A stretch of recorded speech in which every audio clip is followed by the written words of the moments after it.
Hello everyone, welcome to ఆర్ఎస్మై Telugu channel. ఇవాళ video వచ్చేసి 30 డేస్ ఛాలెంజ్లో డే 23 అనమాట.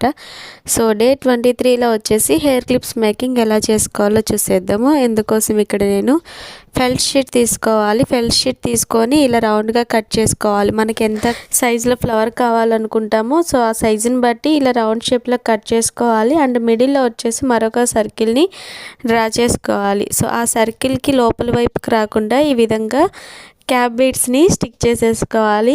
సో క్యాప్ బీడ్స్ స్టిక్ చేసుకోవడానికి ఇక్కడ B7000 గ్లూనే యూస్ చేసుకోవాలి.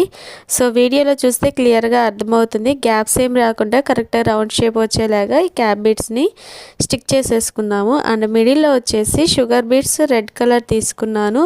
సో ఇక్కడ కాంబినేషన్ అనేది మీ ఇష్టం అనమాట. సో ఏ కలర్ కాంబినేషన్లో కావాలో ఆ కలర్ కాంబినేషన్ని ఇక్కడ స్టిక్ చేసేసుకోవచ్చు.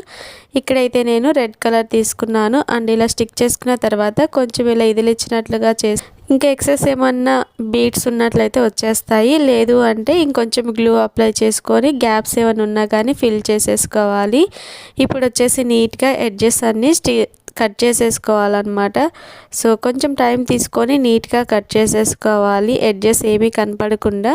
మీరు కనుక బ్యాంగిల్స్, హెయిర్ యాక్సెసరీస్ అండ్ అలాగే వరలక్ష్మి వ్రతానికి return gift bangles, return gifts combo అనేది కూడా అవైలబుల్ ఉంది. సో ఆర్డర్ చేసుకోవాలనుకుంటే స్క్రీన్ మీద కనపడుతున్న వాట్సాప్ నెంబర్కి మెసేజ్ చేసి ఆర్డర్ ప్లేస్ చేసుకోవచ్చు. అలాగే ఇన్స్టాగ్రామ్లో కూడా DM చేయొచ్చు. ఇన్స్టాగ్రామ్ లింక్ అనేది డిస్క్రిప్షన్లో ఉంటుంది. సో ఈ విధంగా నీట్గా కట్ చేసుకున్న తర్వాత ఈ ఫ్లవర్ని వచ్చేసి ఇలా టిక్ టాక్ క్లిప్స్కి B7000 గ్లూ అప్లై చేసుకొని నీట్గా స్టిక్ చేసేసుకోవాలి.